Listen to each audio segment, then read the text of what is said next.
अरे सरकार आहे का ब्ल्यू फिल्म प्रोडक्शन हाऊस आहे. सोशल मीडिया उघडलं की नुसता नंगा नाच चालू आहे. सरकारमधले एकाचे ना एकाचे क्लिप चालू आहेत. तिकडे खराताची क्लिप येतात, तर इकडे जिरवळ्याची क्लिप येतात, तिकडं तुमच्या महिला आयोगाच्या अध्यक्षाचे क्लिप येत आहेत. लावलंय काय हे सरकार? तुम्हाला फक्त आणि फक्त ब्ल्यू फिल्म बनवण्यासाठी बनवून दिलेलं आहे का?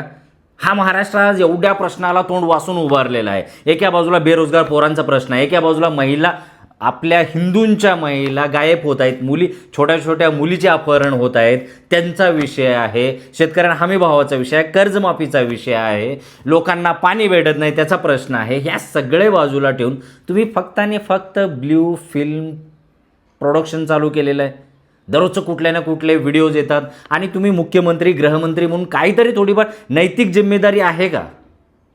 नैतिक जिम्मेदारी असेल तर तुम्ही खरेच जर असाल तर राजीनामा दिला पाहिजे आणि त्या जावा ना तिकडं तुमच्या रेशीमबागेमध्ये जाऊन प्रचारकाचे वगैरे कामं करू शकता तुम्ही.